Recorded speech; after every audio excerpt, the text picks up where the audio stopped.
Good evening, traders and investors. Will back here with another one, coming to you with a Sunday video, guys. And it's that time of the week again where we go over the top 5 options plays for the upcoming week. Hopefully you guys had a very nice long Thanksgiving weekend, that you're rested, recovered, and ready for another beautiful week in the markets.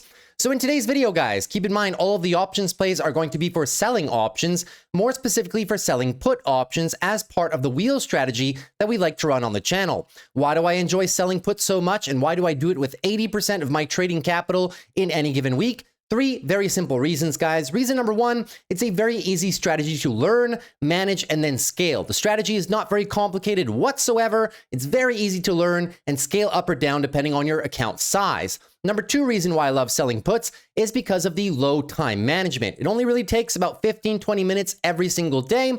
And if you have a full-time job, run a business, or you travel a lot, it could be a very nice strategy that kind of fits your time requirements in the market, so you don't have to sit in front of charts all day, every day. And the reason number 3 why I love this strategy so much, guys, is the consistency and the high win ratio. Provided that you respect the strategy rules that I will outlay in today's video, most of the time, meaning like 95% of the time, you'll just end up with premium in your pocket at the end of the option term. And if not, if you get assigned, you'll be assigned some very high quality companies at your desired entry levels. So those are the reasons why I love selling put options so much. And hopefully I can convey that it might be a strategy that could be interesting for you guys as well.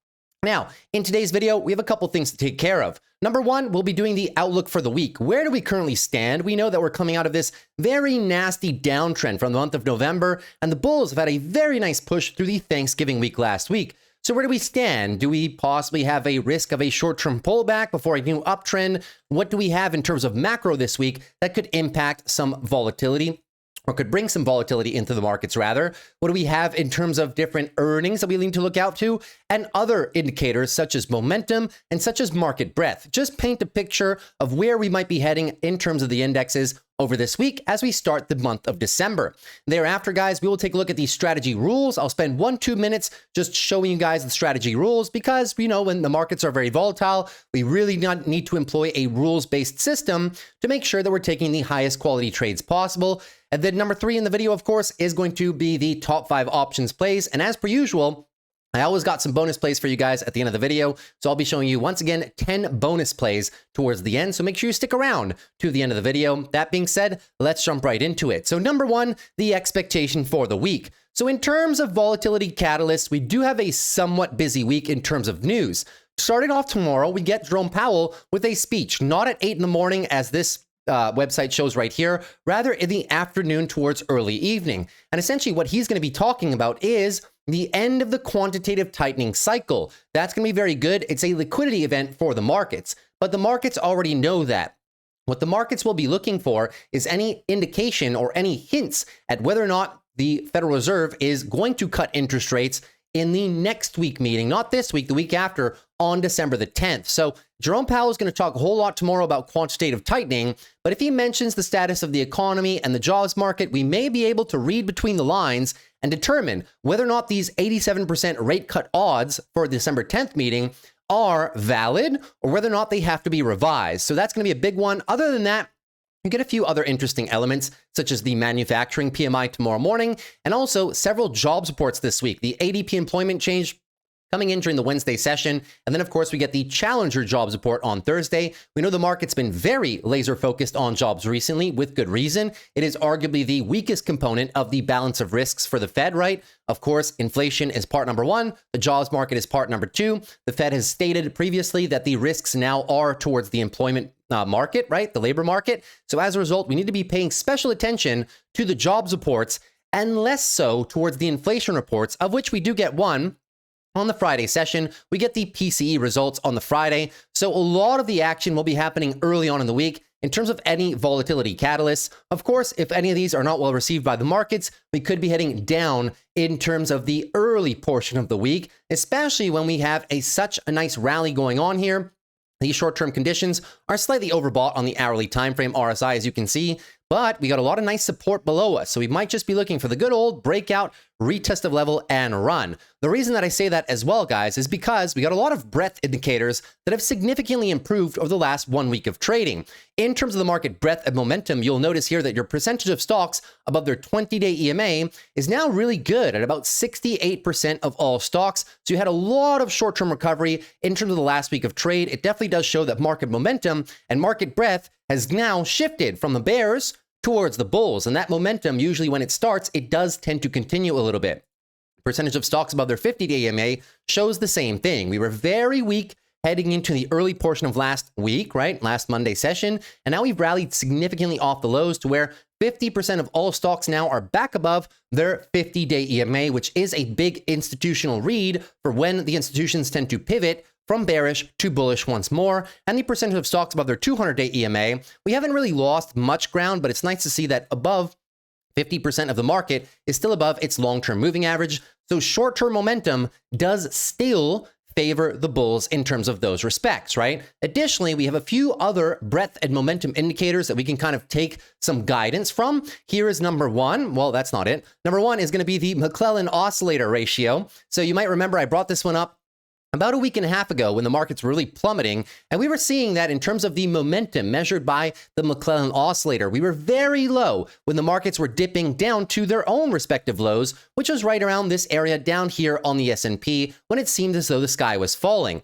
Now we have flipped. Usually when you see such a fast flip from pure bearish to pure bullish, here are some of the results that you might be able to see 1, 2, and 3 weeks later. You can see that on average, we have had some very nice market performance when we see such a rapid recovery in market breadth as measured by the McClellan oscillator. Number two is the Zweig breadth thrust. This basically is an indicator that measures when not many people want to buy stocks, when you get very oversold, and then when it pivots in a very fast manner, usually within the first 10 calendar days, from very bearish to very bullish to now where everybody wants to buy stocks and you have a broad market recovery. That is what you call the breadth thrust, meaning it usually sparks off the continuation of a very nice rally. You can see some indicators of that happening on some dip occurrences, right? Most recently, we had a big one during the tariffs, but you'll notice that a lot of these peaks, when we start to develop the breadth thrust, usually it tends to lead to a nice continuation in market momentum when that indicator does fire off, and we're almost there to about fired off right now.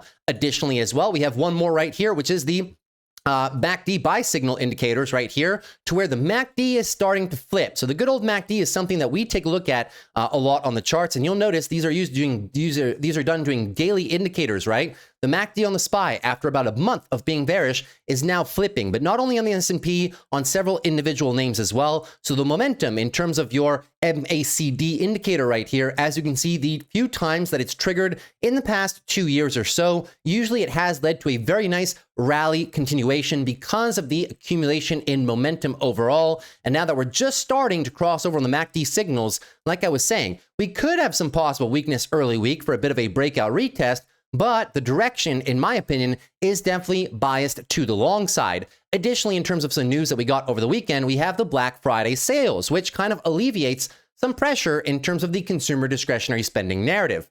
Adobe Analytics saying that the Black Friday sales hit a record $11.8 billion, which was up 9.1% year over year, with a projected $5.5 billion on Saturday and a $5.9 billion on Sunday. And to wrap it all up, a $14.2 billion expected value come the Monday session. These are all records. Now, Salesforce does note that a lot of this is due to average prices being up and somewhat order volumes being down, but at least it is not an overall bearish headline. It does show that consumer spending is a little bit more resilient than some folks' anecdotal experience might lead you to believe overall. So the consumer is not falling off a cliff. I'm not going to say the consumer is very strong. It is definitely a K-shaped economy, but we're not falling off a cliff in terms of consumer discretionary spending. And that also will kind of prevent the market from really falling off a cliff here into a new narrative that the consumer is kind of going into a micro version of their own recession type of thing, right? So the breadth indicators, the momentum indicators are all looking pretty good. The S&P, in terms of the technicals, guys, we had a daily downtrend, a nice, beautiful engulfing move. This gives the bulls a tremendous amount of space off the lows to set some higher lows and possibly go for the daily uptrend switch, which we haven't had in the last month of trade. The weekly was never lost. As a result, our bias still remains long. The monthly closed in a fairly decent fashion as well. As a result, our bias does remain long too. And we have several big tech names that are significantly off their highs. Big tech, I'll remind you, we're not the biggest contributors to the rallies in the last 5 days. No, as a matter of fact, it was kind of everything else. It was a broad market rally. You'll see that technology was kind of buried somewhere in the middle here. And overall, in your last 1 month, big tech has not been carrying the market. Largely, it has been healthcare and other minor sectors that were kind of left behind during the September and October period. We got a lot of money rotating to different sectors of the market. So technology definitely has some juice in the tank still, because there's a lot of names, guys. You might remember, right? Meta was down a tremendous amount from the highs. Microsoft is down a tremendous amount from the highs. Netflix is down a decent amount from the highs as well. Even something like NVIDIA, right? It might not look like it so much on the chart, but NVIDIA is also down about 16, 17% from the highs.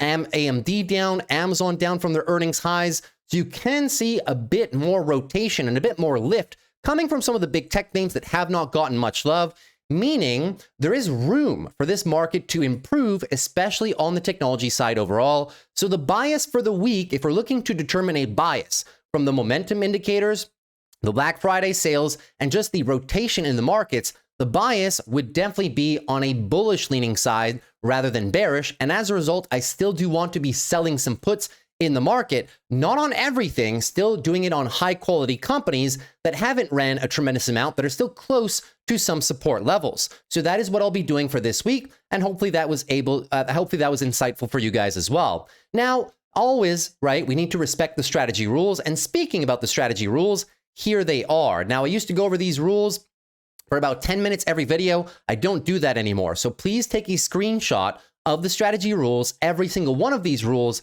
matters a lot if you want to have very high consistency and a very high win rate. I will leave a video down below in the description of this video. It'll say Bull Market Wheel Rules Explained with a little YouTube icon and the title of that video. Just click on that. It'll take you to a video where I describe this strategy in detail for about 10-12 minutes. I go line by line and explain to you guys why every single one of these rules matters and how that gives me the stocks that I'm looking for and what it does in terms of my entry criteria. This is very important. I won't be going over it today, but when we know the market is very volatile and we have clashing narratives all over the place, right? You always want to respect your strategy rules, not chase the market necessarily either, but still play high quality companies that are decently off their highs with good fundamentals and a great technical entry. That's what makes for a very good short put trade, guys.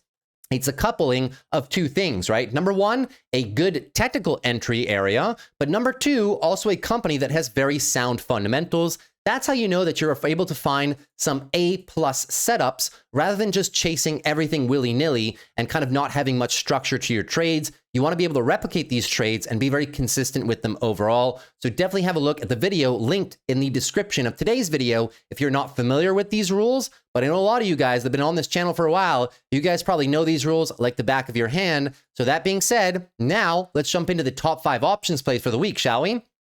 And you guys will notice that a lot of these plays are recurring from the last few videos as well. Not because there's nothing else to trade, no, because they are still my highest conviction, highest quality names that I want to play while they're still in very attractive levels. So that being said, guys, stock number 1 is once again going to be Amazon. The reason that I like Amazon is in 2 different parts. Number 1 has to be the valuation. Right now, around 220, you're looking at a forward multiple of 28 and a 1.4 peg. You'll notice that Amazon right now is into the 233 range. However, we are still relatively close to our support area and the 200-day EMA down here around 220. So I don't really mind playing the lower 220 area. Not only is support very close, you have the 200-day moving average down there as well. You got the monthly 12 EMA, and as you guys can clearly see from this chart, right, it is a very big level of monthly support. So if I can play this little pocket right here, I'm perfectly fine with playing Amazon. It's a very high quality stock at a manageable valuation. They just had phenomenal earnings as well. So in terms of the expected move on Amazon for the week, it is 226.86. The reason I pay attention to the expected move is because we want to be under there. Usually when you are under the expected move for a week, you get the best possibilities or the best odds of not being assigned on a given stock. If you want to know where to find the expected move, for a given stock on a week, you can go to this website right here, barchart.com. Just type it into Google, bar chart, expected move. You can see I have Uber pulled up right here. Whatever stock you want to play, just type that into Google as well. It'll bring you to this page. You can either look on the graph, it'll give you the lower price, or you can look in this table right here. You always want to be below the lower price of the week. That way you're sure that you're getting the best odds of not being assigned, or if you are assigned, at least you're getting the best possible price. So the expected move is 226.86, but I want a little bit lower, right? I want to play this 225 down to about 220 pocket. So let's go shopping on Amazon to see where can we possibly find on the chart right here, or rather in the options chain for next Friday. Now keep in mind, during these videos, I always give weekly options because weekly options usually provide the best ROI per day. But if you guys wanted to use these levels and extrapolate them for 2, 3, 4 week type of short put options, right? That's perfectly fine. I do that as well. Just make sure you're getting 0.5% per week, which is my ROI minimum. So if I'm looking for the weekly contracts on Amazon, and I'm looking for my ROI target, right? We're going to be looking for 0.5%. What does that mean? It just means that that is your target ROI for the week. And 0.5% can be derived very simply, guys. Just divide the strike price by 2 in your head.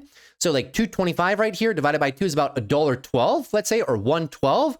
You're going to want to find that at the bid. Let me do the math for you just so it makes sense, right? $1.12 divided by 225, that is 0.5% per week. The reason I use the 0.5% rule is because it's a sweet spot. If you are under the 0.5% rule, you're just not making enough ROI for the capital that you're employing for the trade. If you're making more than 0.5%, it's arguably a little bit greedy. You get too close to the current stock price, your odds of being assigned go higher. So the sweet spot, in my opinion, is the 0.5% rule. It's what I've been using for years and years and years running this strategy, right? It provides good ROI on an annualized basis, but also the odds of being assigned are relatively low too. So that being said, if I'm looking for below the expected move of roughly, what do we say, 226.86, well, the only strike that seems to be available is 225. Now it is slightly off, right? We're missing about 10 cents on this premium for it to be worth it.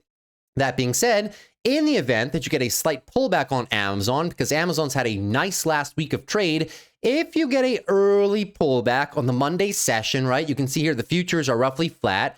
If the markets slowly retrace here into the Monday and Tuesday sessions, well, maybe we'll be able to find some very good premium here at the 225s, but who knows? Depending on the size of the pullback on Amazon tomorrow morning, maybe you can even find the 222.5s, or if it's a big pullback, like a 2% pullback, maybe you can even find the 220s. The strikes for me, trying to play the pocket, is going to be between 225 and 220. Obviously, we want to be getting the lowest possible strike, but just make sure you're getting 0.5%. I am fine with either one of these because I do want to play Amazon on the pullbacks into the pocket down here, into support and into very decent valuation metrics. Because let's be honest, you know, at some point, Amazon, I know, Amazon's been kind of slow recently, but at some point, Amazon is going to pull away just like Google did, like Apple did, like so many other companies did.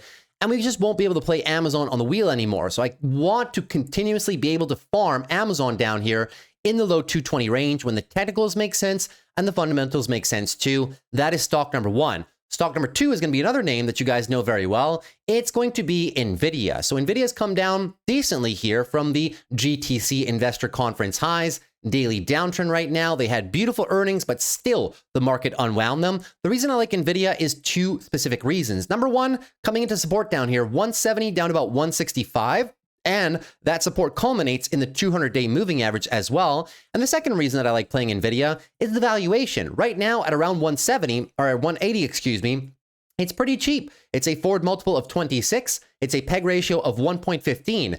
And they gave us beautiful earnings, beautiful guidance, but still the market isn't having it because, of course, it's the good old battle right now between Google, between NVIDIA. But has any of the fundamentals of NVIDIA changed recently? No, their guidance is what it is. They gave us beautiful guidance for the next 5-6 quarters. It's just a little bit of sentiment slowdown on NVIDIA right now. And I want to benefit from this sentiment slowdown as well by selling some put options on one of my favorite companies at a nice discount from the all-time highs. So the expected move on NVIDIA for this week is 170.61. Let's go shopping on NVIDIA's options chain to see where can we possibly find below that, preferably, right? Since we know the pocket is 170 down about 165, we want to get as close as possible to the bottom end of this range. Try to get as close as possible to this 200-day EMA.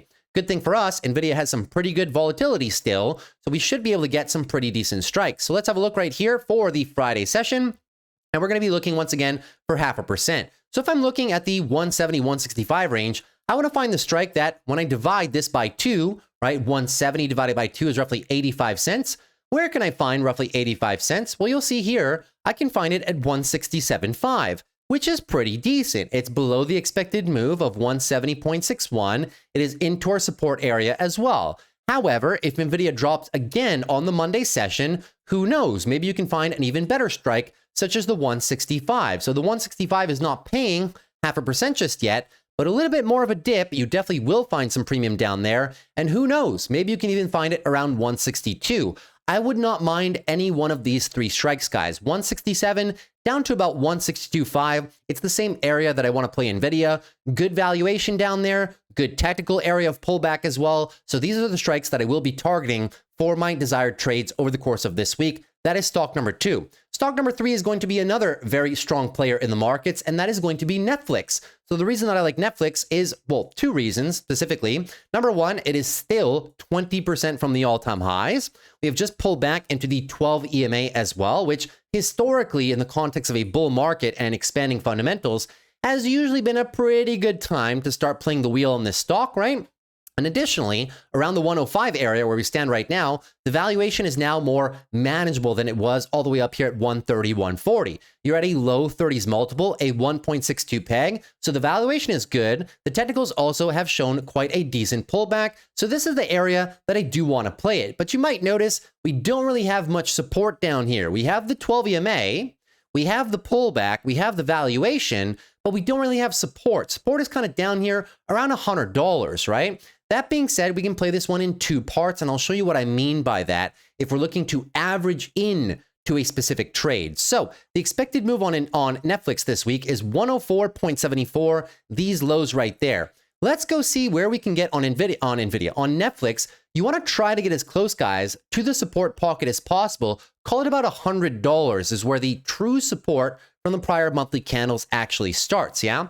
So let's pull up Netflix, and I'll show you guys how I can kind of play this one in 2 stages. So let's go have a look. Where can we find 0.5% on Netflix? Netflix, we can find 0.5% here, right? At around the 104. 104, you can see here that there's about 60 cents on the bid. Arguably, even the 104.5. 104 strike is arguably also 50 cents, which is roughly your 0.5% rule. Now, I don't mind playing Netflix down here around the 12 EMA. However, if my maximum size on Netflix was 2 contracts, maybe I would only do 1 here, and in the event we get a further follow-through pullback, maybe down here would be my DCA in the sub 100 range. But I do want to play something on Netflix right here because statistically, it's shown me that it's a good area to play this stock. The valuation has compressed a lot, and we are decently down from the all-time highs. However, as I said, I would break this trade down into possibly 2 parts. I would not mind being assigned at all at 104, which is under the expected move, but I would hold some capital back in the event we go for the full retracement, which would be down here. And that way I would have a nice average between the 2 trades, which would allow me to run some pretty decent covered calls rather than full sending it right there, getting stuck and not having any money to DCA. I figured I should bring this trade up, even though it's not really close to support, even though the volatility is lower than it was last week, because it's still a very high quality company at decent multiples at a decent first entry location. So that is going to be stock number 3. Stock number 4 is going to be another one we've talked about several times on the channel recently. It's going to be Airbnb. The reason I like Airbnb, or the reasons I like Airbnb, once again, 2 parts. As you can see, all of these trades, guys, I'm lining up the technicals and the fundamentals, and both need to give me a green buy signal, essentially, and signals that I want to play them, right? That being said, around the 125 location where we last did the valuation, it's low 20s forward price to earnings. It's a 1.5 peg. We're even lower than that now. We're at 117, yeah? So you can shave about 5% off of these numbers, and it's a 6.15 free cash flow yield. All very decent numbers. If you just look at the chart, you would think that Airbnb isn't doing so well. But as a matter of fact, they're doing very well. They're improving margins. EPS is going up and to the right over the next few years. Revenue, no slowdown in revenue either. So everything is looking good. But the stock price is kind of lagged, but below the actual fundamentals. So it represents a good fundamental entry, but also a very decent technical entry. We have a huge area, multi-year area of support since 2022. This area has been great support for the bulls. So the entire time that it's down here, I still want to play, right? That being said, Airbnb right now, the expected move for the week is about 114. Now, I don't really mind being anywhere in this location. The low teens, even around 110, right? Obviously, we want to try to get as low as possible. But if you ask me the question, do I mind being assigned shares at any point down here? No, I do not. It's great. They're great fundamentals right now for the company, but also it's a massive area of multi-year support. So that's why I want to play it. So let's keep in mind the expected move for the week is around 114. Let's go see what we can find on the options chain below 114. So we'll pull up Airbnb for the week and let's go shopping. So as we can see, the 0.5% roll right now is somewhere between 114 and 113. Yeah, 114 divided by 2 is roughly what? Like 55, 60 cents. So you can see that it's kind of between here, the 113, 114. 114 is the expected move, but 113 is a little bit light on premium, a touch light on premium. What you need to see Monday or Tuesday morning is if you are able to see Airbnb on a slight dip, call it a 0.5% dip or maybe a 1% dip, then that is going to free up, guys, the 113 strikes. But who knows, depending on the size of the dip, because you never know how red a Monday session or Tuesday session could be for some of these stocks, right? That's why you need to keep them on the watch list. And if it's red, we try to go for the lowest possible strike. So the strikes that I'll be interested in this week are 113 all the way down to roughly 111. I'll see how much Airbnb is able to pull back. And as a result, I will adjust my strike prices, but I would not mind being assigned at any of those strike prices. And of course, it goes without saying, if Airbnb pops up 2, 3, 4% on the Monday session, well, obviously we can't take the trade. We don't want to chase the market. We want the market to pull down into us so we can get better strikes. If the market just pops up higher, I'm not going to start writing higher, guys, and start chasing it at all, right? I'll just move on to a different trade. That's stock number 4. And now stock number 5, another one that you guys know very well, that's going to be Uber. So Uber is coming out of oversold conditions down here. In the last week of trade, we perfectly respected our area of support as well, which is a huge area of prior resistance, current support for the markets, and several monthly indicators as well. We tapped the 12-month EMA. That's that whole support box as well, which was previous resistance. So I like it for the technical aspect down here, low 80s, but I also like it because of the fundamental aspect of it down there, low 80s, low 20s forward multiple, 1.5 peg, a 5% free cash flow yield, and stellar earnings, which we covered on the channel when they had them November the 4th. So I do want to benefit from these declines on Uber.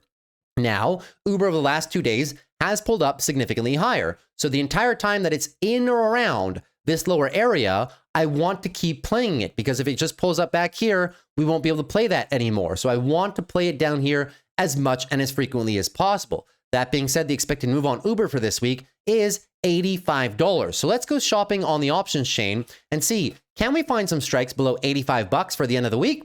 Well, let's go see. As you can see, the 0.5% roll right now, half of the 80s range is roughly 40, 45 cents, right? So where can we find 40, 45 cents? Well, it's somewhere between $84 and $85, right? 85 is a little bit, it's not greedy, but it's towards the greedier side of things, right? And it is the expected move. 84 is just shy of the required premium, yeah? So again, on this stock, what you need to see early Monday morning is a little bit of softness. Maybe we get rejected from this resistance range. We're at the 200-day EMA, and maybe the bulls falter a little bit and give us a bit of a pullback. If they do give us that pullback, well, we know what to do, right? We'll be targeting the 84, 83, 82 strikes at the bottom end of this range. So I would be fine trading any single one of these strikes, 84, 83, 82. Obviously, you want to get the best possible strike, but just make sure you're getting your 0.5% ROI. I would not mind any of these 3 strikes. The valuation makes sense. It's into a big area of support, and Uber is a high quality company for me. So that concludes the top 5 options plays for the week. Hopefully you guys were able to understand how and why I pick my plays, right? There is a technical aspect to it, but they're also supposed to be high quality companies for you. If any of the companies on this list are not high quality companies for you, or you don't have high conviction, then by all means, guys, don't play them, right? I'm just showing you guys how I select my levels, how I select my overall stocks. It's a combination of good technical supports and also decent fundamentals as well. That being said, that concludes your top 5. Now, 10 bonus plays. So for these bonus plays, I won't be giving you guys the expected moves. You guys can now find those on your own. You're now professionals at that. But what I will be doing is I'll give you the stock tickers, the levels, and why I want to play them in around those levels. Now, some of these names are more volatile, and some of these names are not quite ready yet. So I'll give you the levels just to keep them on the watch list. I'm always looking at these all the way throughout the week to see if I can find some opportunities. I'll be breaking them down into 4 different segments. Segment number 1, 4 growth names. Segment number 2, 2 value names. Segment number 3, 2 small account names. So stocks with small share prices for those of you that have a bit smaller accounts. And then number 4, a couple of stocks for very big accounts, right? Stocks that have very high share prices for those of you that have large accounts that want to play stocks with a $300, $400, $500 share price. So let's jump into the bonus plays. So growth plays number 1, or the first section, right? So growth plays, number 1 is going to be AMD. So AMD has come up significantly off the lows where they previously were under $200. I want to play, guys, the 190 down to about 180 range. You know, all the way down there, it's where most of the price action is available. And additionally, under $200 is where the valuation starts to be very compelling. If you don't want to play AMD, don't force yourself. But this one, you would have to wait for a little bit of a pullback to free up some of those levels. I do enjoy AMD. The fundamentals make a lot of sense. The growth prospects of the company are very strong. They had amazing earnings. Lisa Su gave guidance additionally during the investor conference just a few weeks ago as well. So I don't mind playing AMD on the pullback down there into our support range, which is about 190 down to about 180, that little pocket in that whole area. Stock number 2 is going to be SoFi. SoFi, the reason that I want to play it is because it's one of my high quality, high conviction names.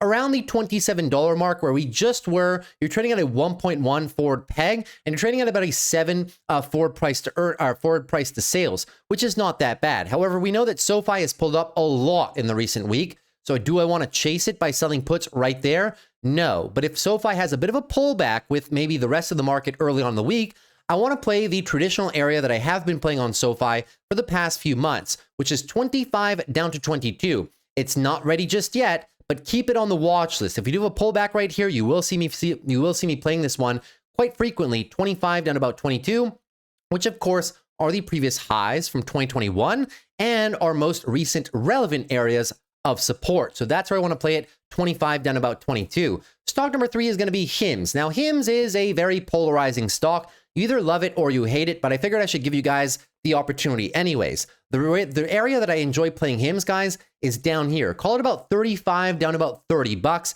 It's the closest area of price action support that we do have. It is significantly down from the all-time highs. You can see the daily RSI got absolutely destroyed recently. And if we get rejected from this resistance and pull back, you might find me playing some of these lower bound areas, which has been a nice area of price action for the stock. And additionally down there, around 35 or lower, the valuation starts to make a lot of sense for this growth company. The forward projections are pretty good. By 2030, they're forecasting $6.5 billion of revenue, which implies a pretty good growth multiple for the next few years.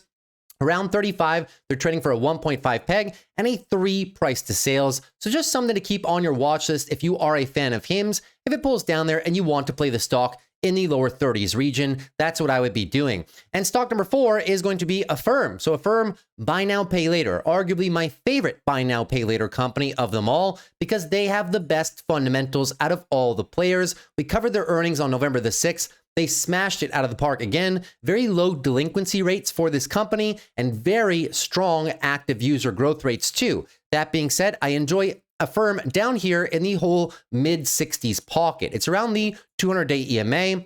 It is a big area of support, as you can clearly see. Lots of price action from the past, and even recently, this is where the market has stopped it on the monthly timeframes, which are arguably my favorite timeframes to look at. Sorry, I know I'm jumping around a lot and talking fast, but it's a monthly breakout of this area and now a retest, right? So decent retest around the monthly 12 EMA. The 200 daily EMA is also down there as well. It stopped the price many times so far since the month of August. And as a result, I do want to play it down here for the technical aspect, but also for the fundamental aspect too. Into the mid 60s, you're at a 1.2 peg and a 5 forward price to sales. very attractive valuation metrics for such high revenue and EPS growth. Those are just 4 growth stocks that I'm looking at. Obviously, there are many more, but hopefully just the structure that I'm showing you guys to pick these plays helps you out if you guys want to play your own plays, of course, right? And that's everything for your growth plays. Now, 2 value plays. Play number 1 is going to be PayPal. Yes, it's not a growth stock anymore. It's now a value stock. Revenue growth rate is too soft to call it a growth stock anymore. But the one thing PayPal does really well is they allocate 90% of free cash flow to buybacks, which is about $6-7 billion in free cash flow per year. That's about $6 billion in buybacks per year. That's about 9% of the entire stock float that this company is buying back every single year. We also have multi-year technical support right here between roughly 68 and the low 60s, which is about 57 at the bottom.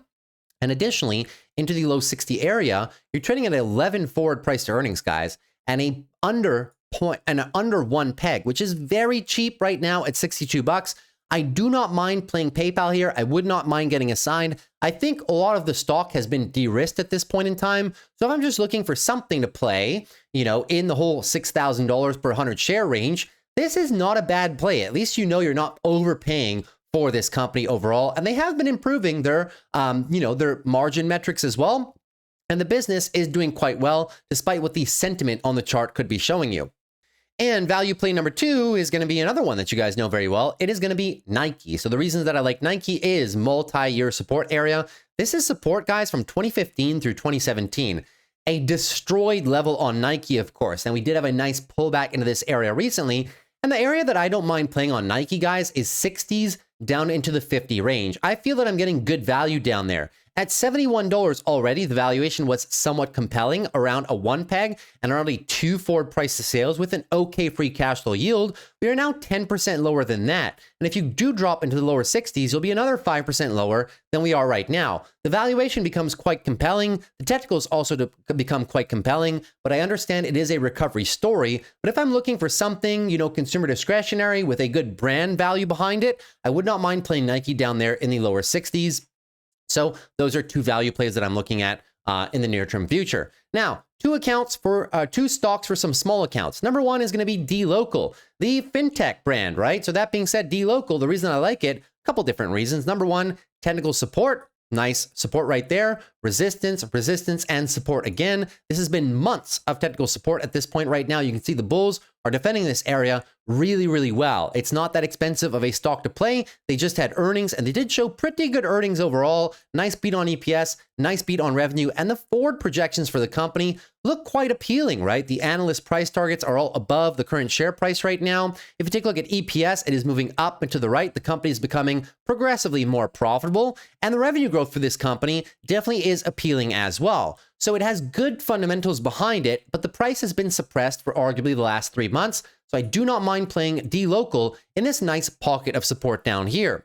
And the second play that I'll be looking at is Oscar Health. So Oscar Health, you might remember this one when we were talking about it down here. I've been playing Oscar Health a whole lot throughout this entire year because it's a massive support range. Call it between the $15 and $14 range. Now, of course, we had a massive pop on the stock throughout last week, but if we get rejected at resistance here and you come down for a little bit of a retracement lower, I would be interested in playing this one again. 15 down to about $13 is the support range that I'm looking for. Fundamentals of the business are quite decent, but we know they're kind of tied up into the whole healthcare insurance trade. If I'm looking to play anything healthcare insurance, right, I would not mind playing Oscar Health. We've made some decent money on this company, both through just farming the wheel, or sometimes when we get assigned, farming covered calls against it, has been quite a profitable endeavor. So I would not mind playing Oscar Health down here in the traditional support range that we usually play it. Those are 2 small account plays. Obviously, there's many more, but these are the 2 that I will be focusing on in the near-term future.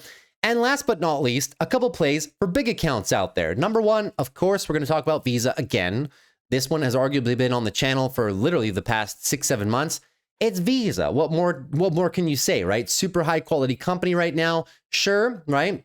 We're coming into support right now, which is about 335 down to 325. I want to play this pocket, guys. It's around the 12 EMA. Statistically, in the context of bull markets, it's been really a good proposition to play Visa in around the 12 EMA. So I do not mind playing this high quality company in around its support range. It's been building the support range for a better part of the last 5, 6, 7, 8 months. That being said, the valuation is also quite compelling, under 350 or under a 30 forward price to earnings, and a decent free cash flow yield as well. And the business had phenomenal earnings. We covered them after they did them in October pretty much. So solid business, solid chart area as well. So I do not mind playing Visa in this little pocket of a range for a big account purpose. And then the other one, guys, is going to be Meta.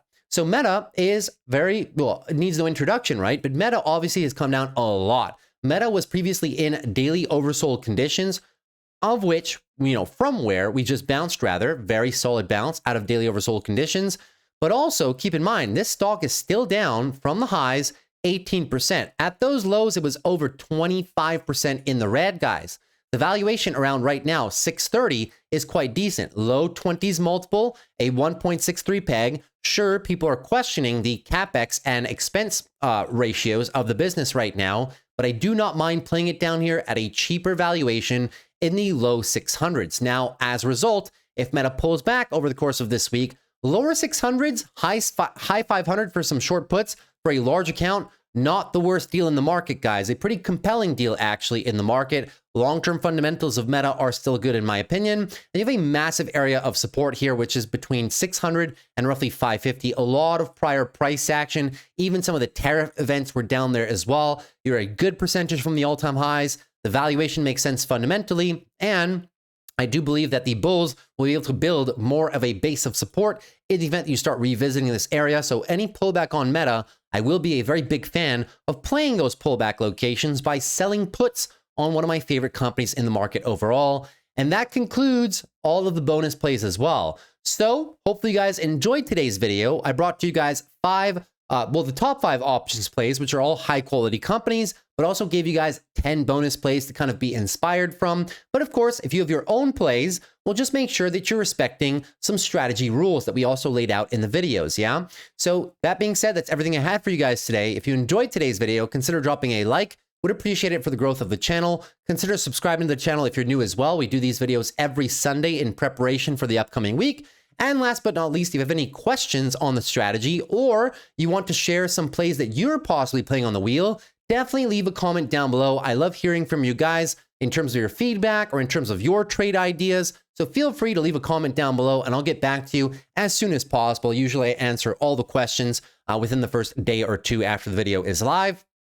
And last but not least, if you are tired of trading in the markets and investing on your own, you may consider doing so as part of a trading and investing community. We actually specialize in the wheel strategy as well. Sure, we do many other strategies, but we do a lot of the wheel strategy. So if this is something that you do and you wanted to do so as part of a group, definitely consider joining our group. The link is down below in the description of today's video. And we also have a massive Black Friday discount. I'll never do such a big discount for the Discord community ever again. The coupon code upon checkout is the word Friday in capital letters. I will leave it in the description of the video as well. In the Discord, you get access to many different things at the same time. Number one, you get access to all of my trades in real time, whether those are the wheel trades that we do on a weekly basis, right? And we also do longer version wheel trades as well, right? Like 2, 3, 4 weeks out.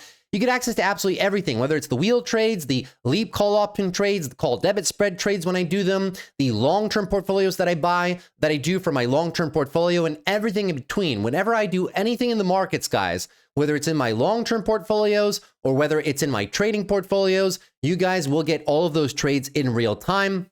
Right? You also get access to our private morning live streams, Monday through Friday. I live stream every morning. The market is open, of course, for about 2 hours where I trade live in the first part of the video.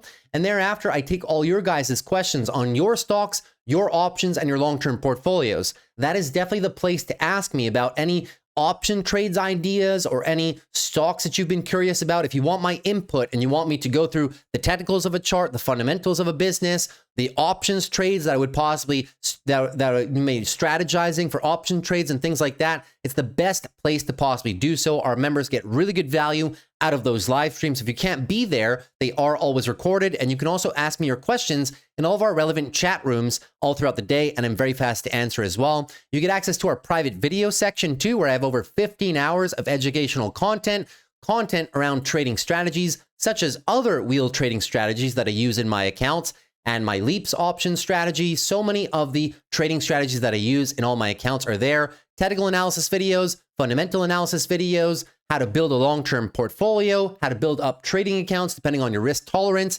So many different educational videos that I'll never put on YouTube are in that section as well. And you also get access to all of my watch lists and all of my charts. Whenever you see my charts with support and resistance labels on them, with fundamental breakdowns on like over 100 different companies right now, you can just copy paste all of my charts and all of my watch lists too, to just save yourself some time in terms of building them on your own and also doing any technical analysis on your own. If you just want to copy paste what I have, well, it's just an added benefit to our Discord members. We have so many testimonials on WAP where my Discord service is hosted. Feel free to check out reviews from your peers. But also, guys, in terms of success, right? I usually don't show this, but we have like months and months and months and months. Every one of these are posts from individual members just absolutely crushing. Look how far back this goes, right? We've been doing this for like a year together in the Discord. So many various success stories, and it's not even loading them all, right? Just more and more and more and more.